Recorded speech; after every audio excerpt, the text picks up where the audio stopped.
Hey, it's Central Valley Business. I'm Steve Walling, your host for this segment. My guest right now is George Miller with G&S Consulting, correct? Yes, yes. Cool. All right, got it right. G&S Consulting. George, first off, before we get really into this, tell me, what is G&S Consulting and how did it come about? G&S Consulting came about. I was working for West Hills College, and under the auspices of a grant, we were tasked with putting together a textbook, an open source textbook, to give away to the students. And my portion of that was leadership and communication. And after I wrote my portion, then we had to go out to the industry partners and have that material vetted to make sure it was real and relevant and had a degree of rigor that was applicable to industry. And while I was out there talking to the industry partners and going over the material, they said, is there any way that you could teach this material to our employees? And at that time, there wasn't a venue in place to do that with the school, but they said, since it's open source material, you can do that on your own. And so what I did is I went back to the industry partners and said, I can do this, but I would have to open my own consulting company. And they said, go ahead and do that. And then I put the contracts together, and then it just spun off One from thing there. led to another, and here you are today. Yes, yes. And it's a passion of mine, and I've really enjoyed it. Initially, I started off with the 5 workshops that I created under the auspices of the grant, and since then we've added 10 more workshops to Wow. G&S Consulting. So you've got quite an array of product that you can bring to your clients then. Yes, yes. Cool, that's good. Now you got, first off, let's touch on, you got a couple of events coming up. Yes. What are they? And where are they? I have a team building workshop that will be coming up. It's going to be hosted by the Chamber of Commerce in Lemoore, and that will be coming up in March. And I also have how to get a job in 90 minutes. That workshop will be coming up in the next couple weeks, and that will be coming up. It will be hosted by the Hanford Parks and Recreations Department. So if you're looking for a job, that might be the definite one to do. And if you've got a business, and you know, team building in business is not as easy as some people think. You don't just throw people together to do this, do you? No, it's actually extremely difficult. Colleges and universities are starting to focus on that a lot more now.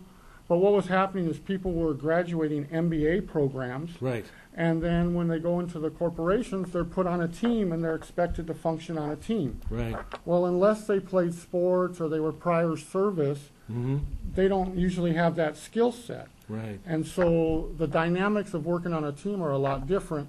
And in this program, we go over that. And a lot of times, supervisors aren't familiar with the dynamics of a team because you have forming. We form the team, and then every team goes through a storming phase, and they work out where they fit out in the team. But if a supervisor is not aware of that, then they might think that their team's dysfunctional. Right. But that's a normal part of the evolutionary process of a team. So we go over that and the norming and the transforming. Other things that we've incorporated in that is the generational gaps, and we go over what the different expectations are depending on what generation you're from. That is true, because Yes. someone, I'm a year or two older than you, but someone of my generation, you know, we have our ideas, we have the paradigm in our mind, this is the way things have worked for me. But a younger person, you know, you've come up with different paradigms, different expectations, but a younger person still, particularly that's grown up with the computer consciousness that's going on, they got a whole different, you know, group of work skills and, you know, consciousness when it comes to team. It's a whole different game. And to get them all to work together, I imagine it'd be a little difficult, wouldn't it? And this is where the team building workshops help corporations a lot, because they have a better understanding of what the strengths and deficits are, especially with the millennials, the generation that's coming into the workforce Right. now. A lot of senior leaders feel that they have entitlement issues, and there's deficits there, but there's also a lot of strengths. Right. And so we go in there and we help them to capitalize on the strengths. One of the biggest strengths is this is the most social generation that has ever existed in history.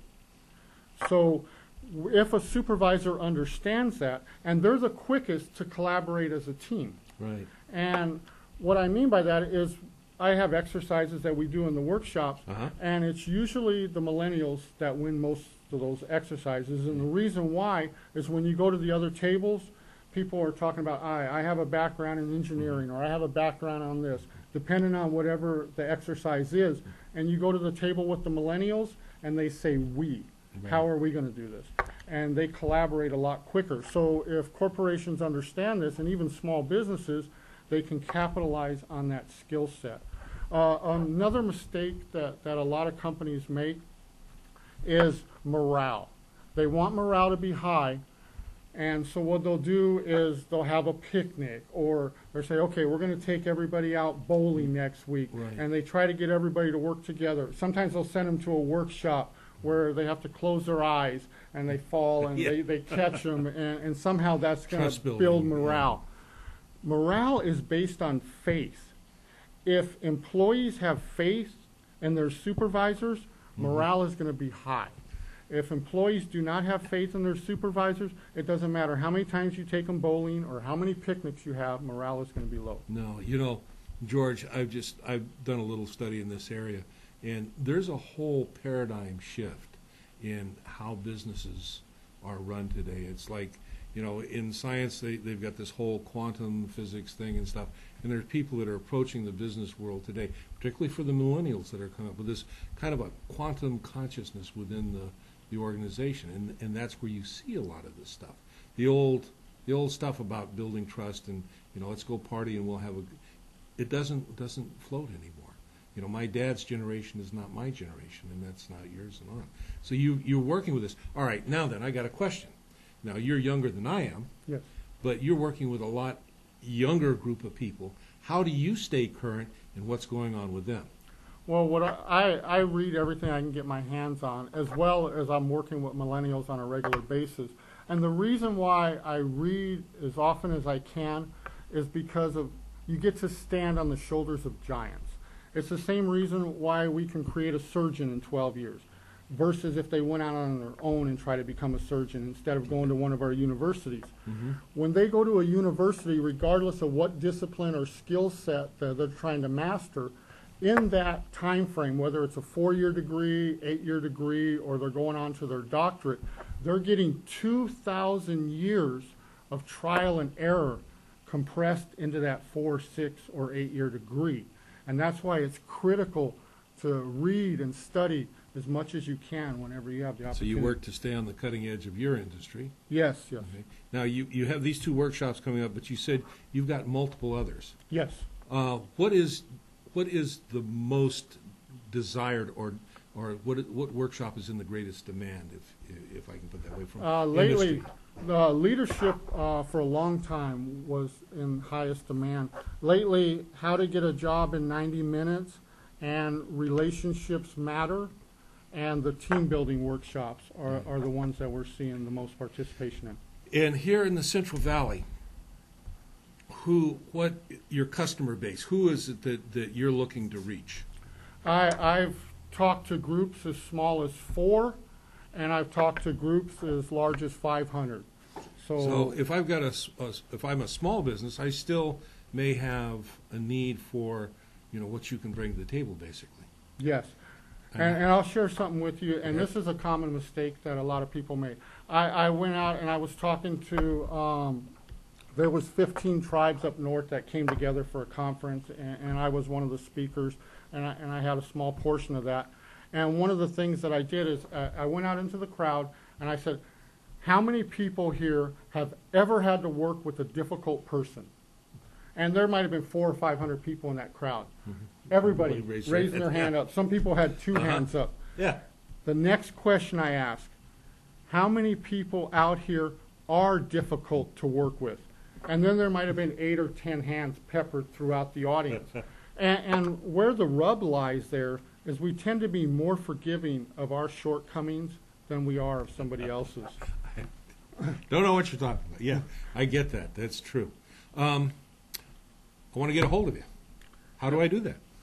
My number is 559-309-0787, or you can contact me at my email, which is geoceo CHESS@att.net. Do we have a Facebook page by chance, or a web page? My web page, my business web page is currently under construction, but I do have a Facebook page, and you can contact me through that. All right, good deal. Any last comments you want to make before we close out the segment? Thank you for having me, and this is a great venue that you guys provide for our community. Well, thank you for your kind words. George, thanks for being on the show. Good luck. I think you got a great product, shall we say. Thank you very much. Take care. All right, we'll see you when we come back.